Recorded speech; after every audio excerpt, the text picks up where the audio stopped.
Oke, kita mulai ya. Oke, selamat sore teman-teman. Ya, kita bersyukur ya pada Tuhan karena kesempatan hari ini kita boleh kembali lagi melanjutkan materi kita, yaitu materi yang ke sesi ketiga, materi 3 di pemuritan kita. Nah, teman-teman, sebelumnya kita akan berdoa terlebih dahulu untuk mengawali pelajaran pemuritan kita pada sore hari ini. Baik, kita sedang doa. Bapak akan bersyukur padamu ya Tuhan pada saat hari ini, sore hari ini ya Tuhan, Kau masih memberikan kesempatan bagi kami ya Tuhan. Sebentar kami akan memulai kembali pemuritan kami, kirim Tuhan Engkau menuntun biar apa yang akan kami bahas boleh kami pahami dan boleh menjadi bekal dalam kehidupan kami ya Tuhan. Terima kasih ya Tuhan, kami serahkan waktu ini dalam tangan-Mu. Dalam nama Yesus, haleluya, amin. Oke teman-teman, kita mulai ya. Saya akan share screen untuk kita.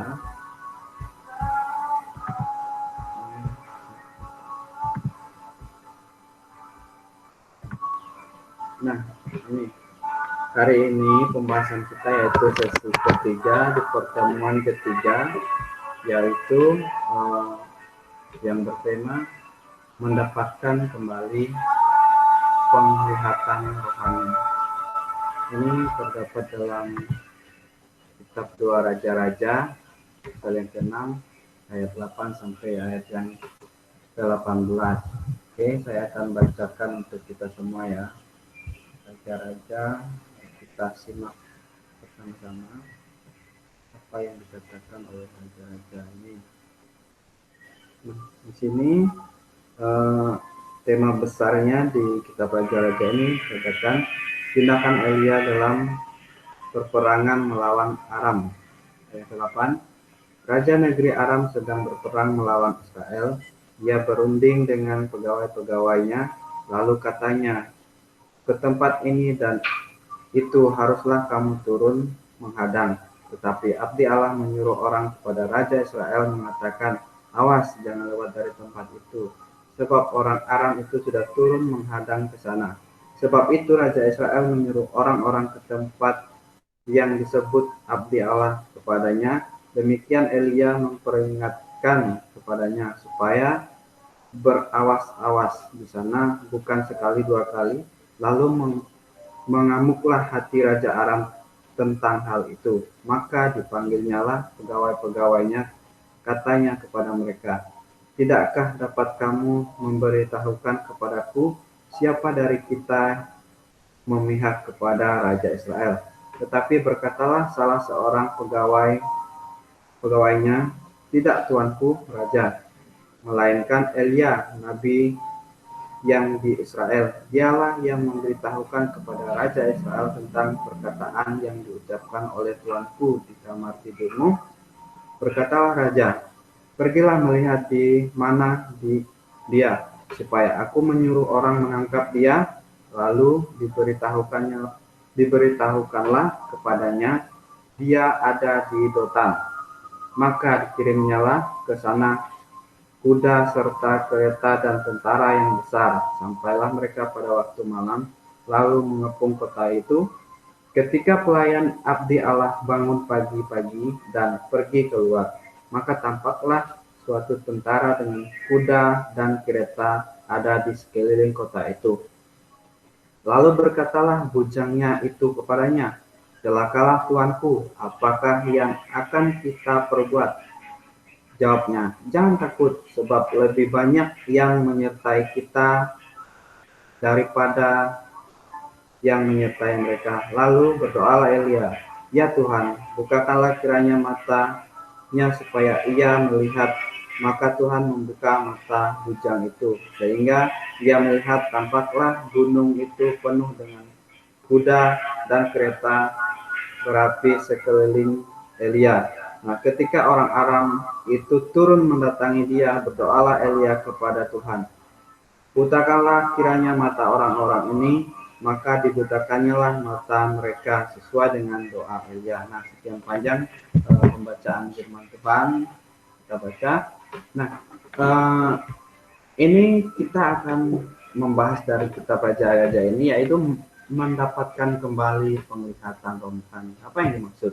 Nah, mengapa penting memiliki mata rohani untuk melihat? Di sini dikatakan kita membutuhkan hikmat dan wawasan rohani agar bisa memberikan porsi yang tepat terhadap berbagai kesalahan penting dalam hidup. Ini akan memengaruhi cara kita menghadapi berbagai krisis kehidupan serta cara kita menjalani hidup yang berkenan bagi Allah.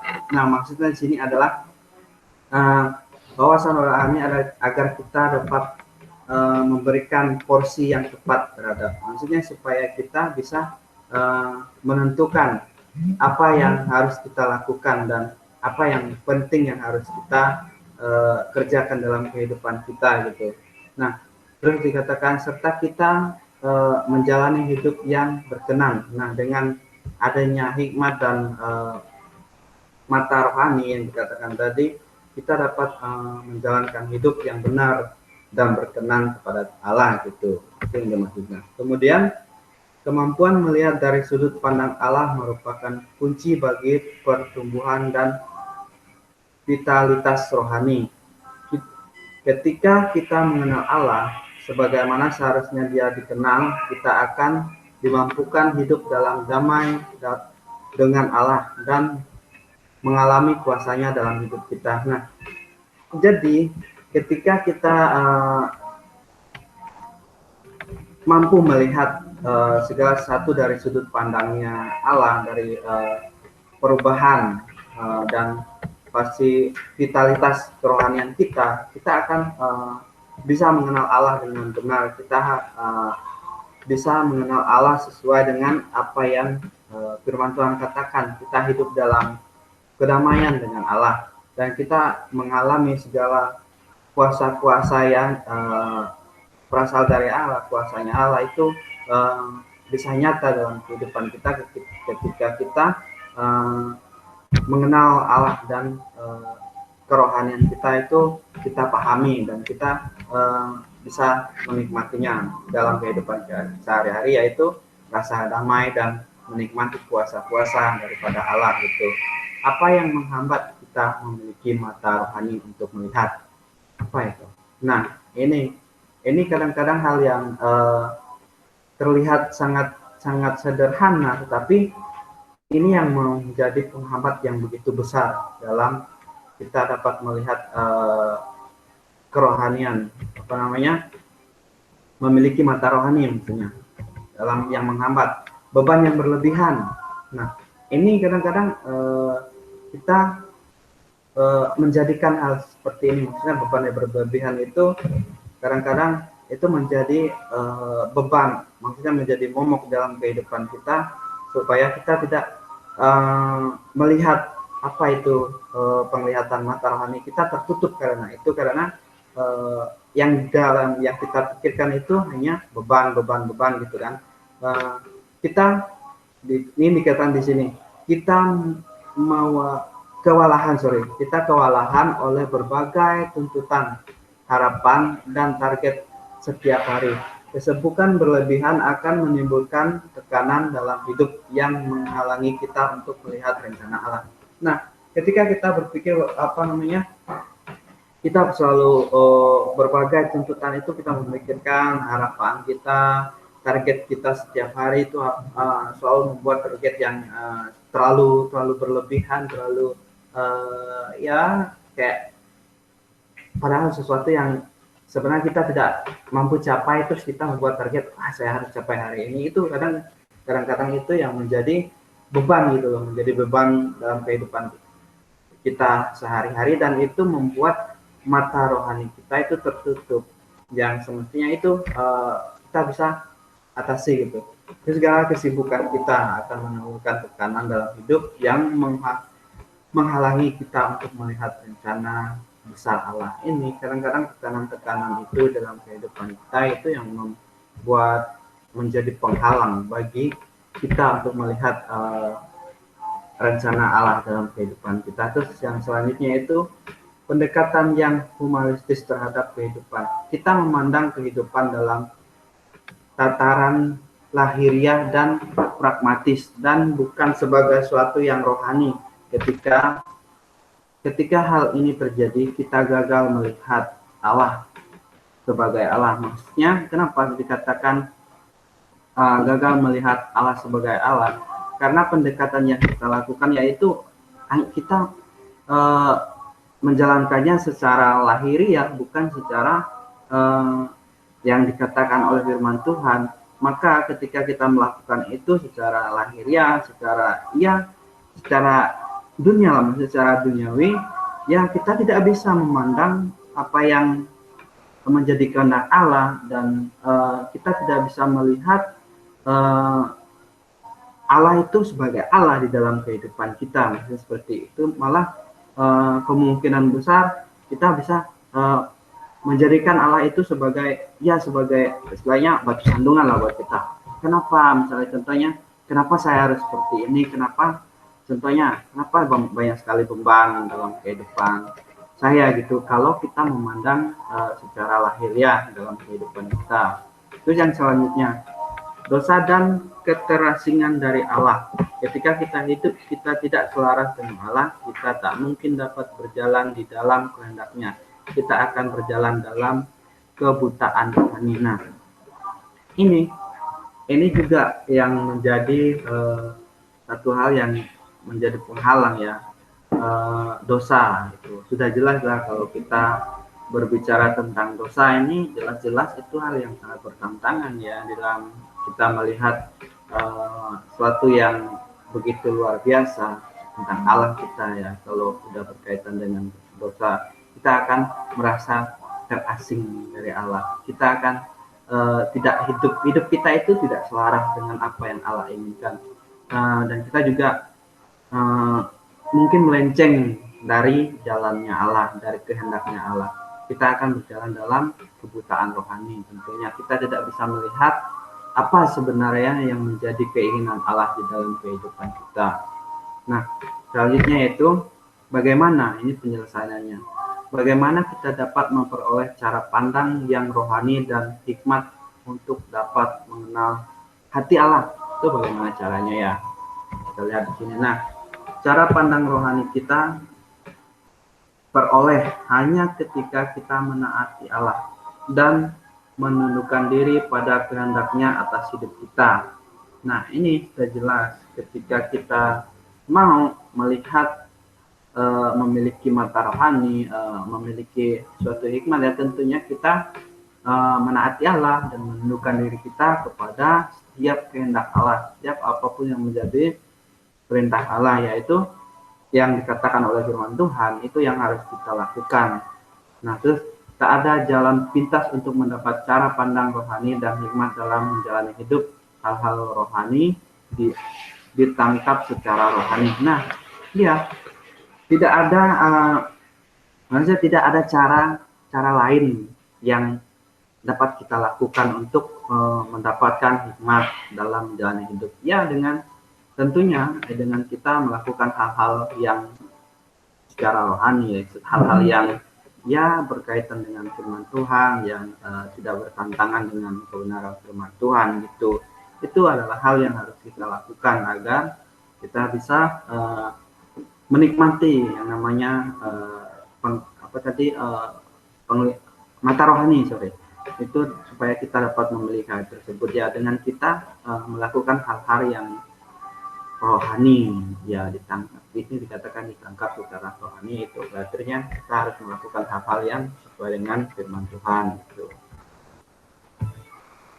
Ya, oke teman-teman, ternyata sesinya ini sedikit ya, kita sebentar aja. Jadi itu ya teman-teman, ketika kita mau mengikuti Allah dan kita mau memiliki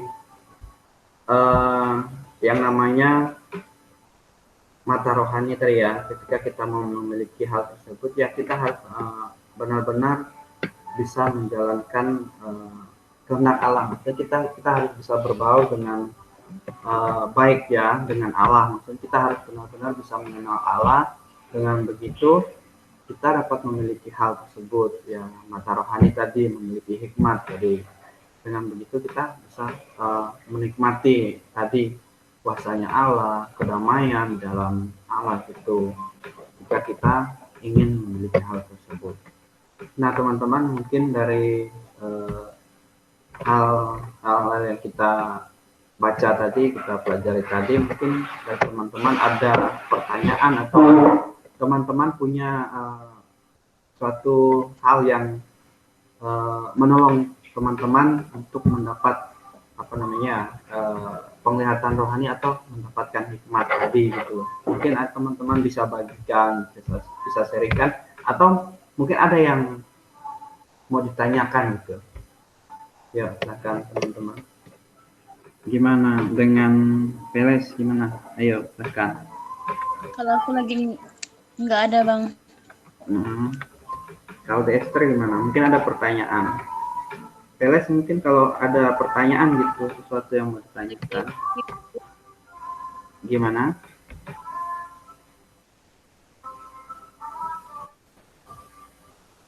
Dewi Win gimana? Mario? Aku mungkin belum ada juga. Oke. Dewi Win gimana? Atau tahu? Aku masih belum, Bang. Oke. Ya oke teman-teman ya. Kalau nggak ada yang mau ditanyakan ya itu tadi ketika kita mau hidup kita supaya kita bisa memiliki yang namanya mata rohani ya, penglihatan rohani atau memiliki hikmat ya. Tadi yang dikatakan kita harus mendekatkan diri kepada Tuhan, selalu belajar hal-hal yang berkaitan dengan firman Tuhan. Nah, dengan demikian kita dapat merasakan kedamaian tadi ya, kedamaian, kita dapat memiliki hikmat daripada Tuhan untuk kita menjalankan kehidupan kita sehari-hari ya, tentunya dengan tadi sekarang yang menjadi penghalang itu kan kebanyakan berpikir lah ya, kalau kita ya sebagai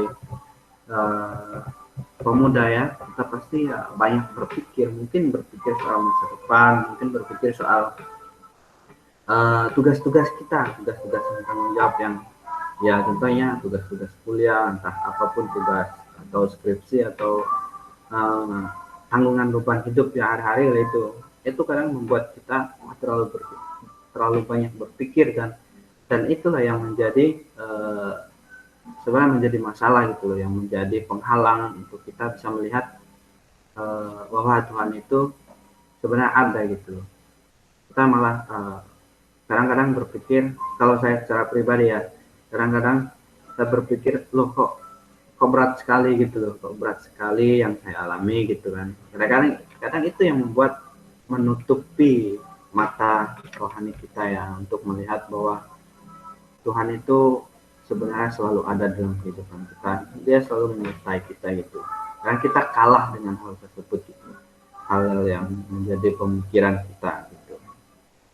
Nah oke teman-teman, semoga materi hari ini dapat menolong kita ya untuk dapat memahami seperti apa yang namanya mata rohani dan apa yang menjadi penghalangnya. Kalau kita dalam kehidupan kita itu penghalangnya seperti yang dikatakan tadi dalam bacaan kita, ayo kita belajar untuk sama-sama belajar untuk meninggalkan hal tersebut agar kita bisa bertumbuh dengan baik gitu dalam Tuhan dan kita benar-benar bisa mengenal Allah dengan baik ya. Itu teman-teman. Nah teman-teman, sekian pertemuan kita hari ini, sampai bertemu di pertemuan minggu depan teman-teman. Kalau nggak ada lagi, kita akan mengakhiri pertemuan kita hari ini. Minta tolong Dewi Win untuk kita dalam doa. Yuk, mari kita berdoa. Tuhan, Allah Bapa kami dalam kerajaan surga, terima kasih atas kasih setia Tuhan, penyertaan Tuhan dalam kehidupan kami. Tidak kami masih ada sampai pada saat ini Tuhan.